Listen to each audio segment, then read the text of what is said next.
Good morning, children. In last class, we started with B reading, isn't it, children? The treasure within part 2. So, we also discussed segment 1, isn't it? Paragraphs 1 to till where, children? 16, isn't it? Okay. So, in today's class, we'll start with segment 2.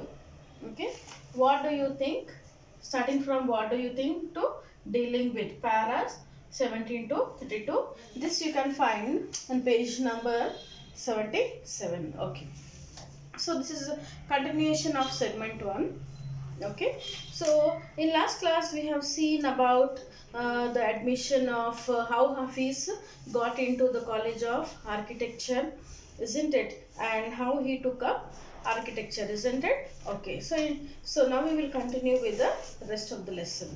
Okay, I'll read the lesson, children. You all try to follow me. Okay. Why do you think you did not like studies? Was it because you felt you could not cope, could not deal with the curriculum? So this was a question asked by Miss Bela Raja. Why do you think you did not like studies? So we have seen that in part 1 that Hafiz was never interested in studying. He used to spend most of his time playing, isn't it? Yes?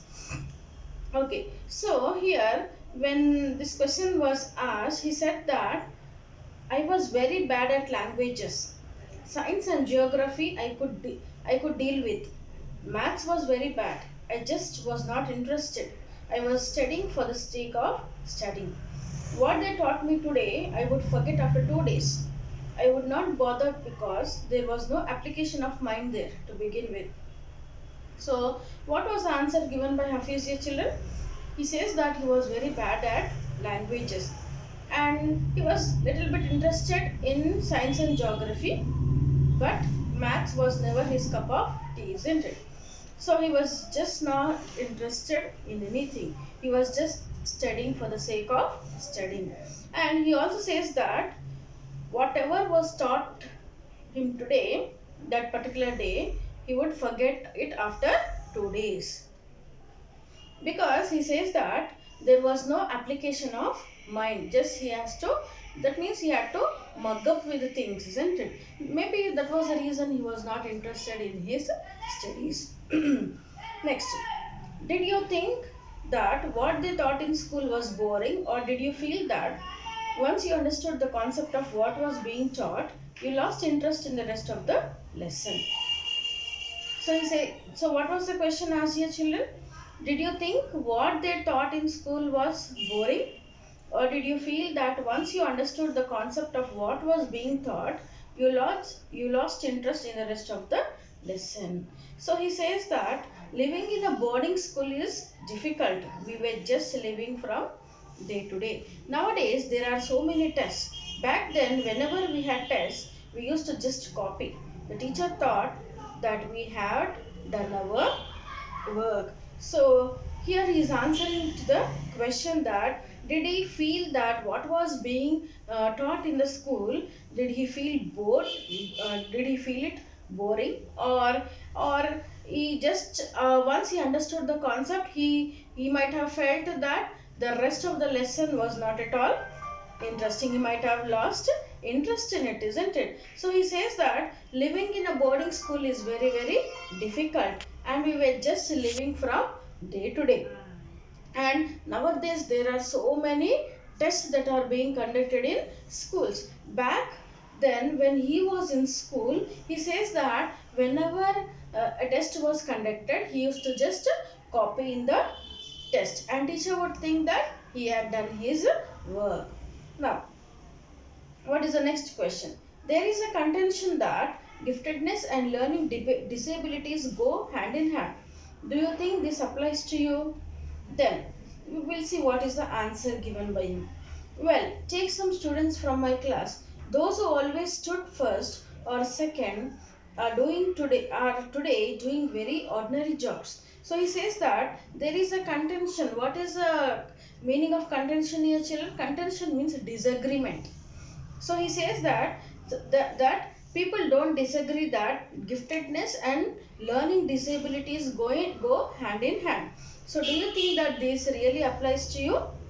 Then he says that he took the example of some of his friends in his from his class. He says that those who always stood first in class, or stood first or second in class, today they are doing very ordinary jobs. I have come across this situation in so many different places where people tell me that their class toppers are doing very ordinarily today. So what do you mean by these children?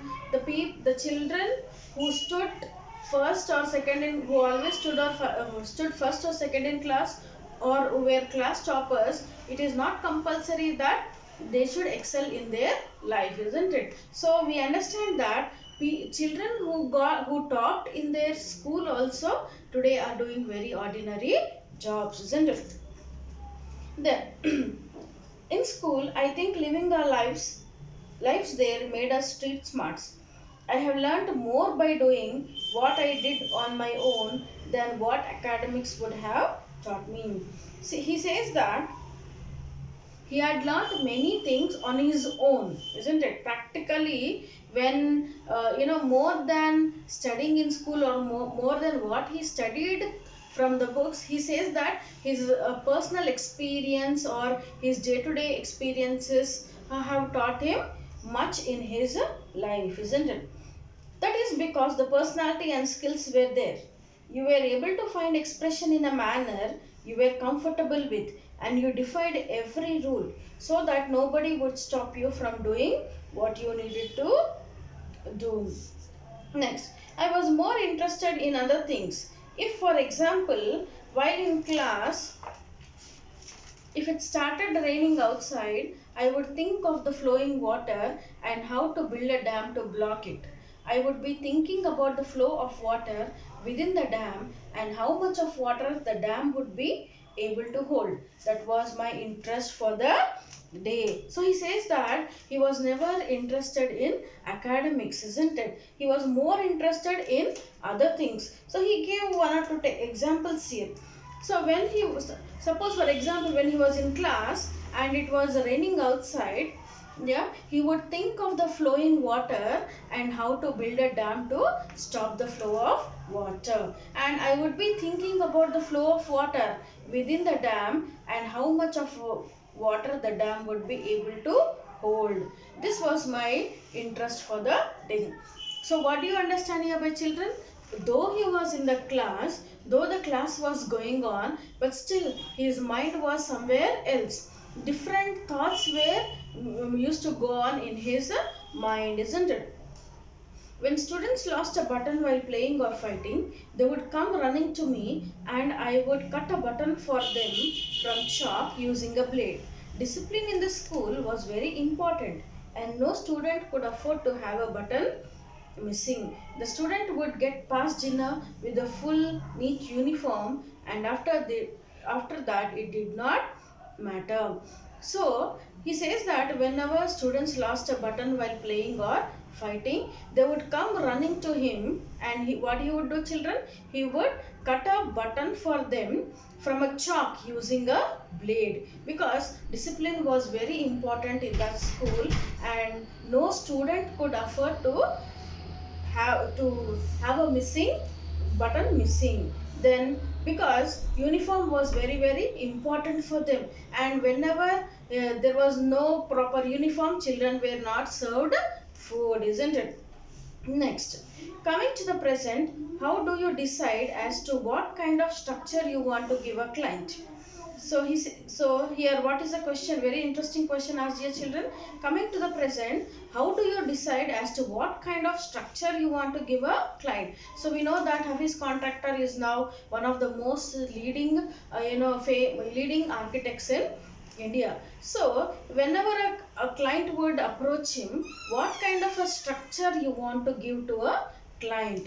Then he says that I look at the client's face, his clothes, the way he talks and pronounces, the way he eats, and I would know what his taste would be like. I can relate to people in a way that would be comfortable. I sketch very spontaneously on a paper on the spot. That paper I give to my people in the office. So he says that I look at the client's face, his clothes, the way he talks and the way he pronounces, the way he eats, and by seeing all these things he would know the taste, what that client's taste would be. So in this way he would feel very comfortable, and he would spontaneously means without any prior planning, he would draw the sketch on the spot, and that paper he would give to the people in the office. Then did you do it instinctively, means instinctively means naturally. So did you do it naturally? Then call it instinct, call it arithmetic, whatever. Now it comes to me like mathematics. Putting design, construction, psychology and sociology together and making a sketch from all that is mathematics. So he says that you call it a natural one, or it may be just an arithmetic, whatever it is. But for me today, I never used to like maths in my class, but today this is real mathematics for me. He says that this is the real mathematics for him. So he says putting design, construction, psychology and sociology all together and making a sketch is like a real mathematics for him. Here we almost come to a full circle where Mr. Contractor has derived his own interpretation of mathematics, taking it from a subject he hated to a subject he now loves dealing with. So, as we have seen that mathematics was never his interest, isn't it? But now after becoming a famous architect in India, now he loves the subject what he is dealing with, isn't it? So children, so this is the interview between Hafiz Contractor and Miss Bela Raja. So with this we conclude our segment 2. So we also finish with B reading. So I hope you all understood the lesson, and I'll post the question answers related to this segment in your WhatsApp group, and you all write neatly in your class work. So thank you children. Have a nice day.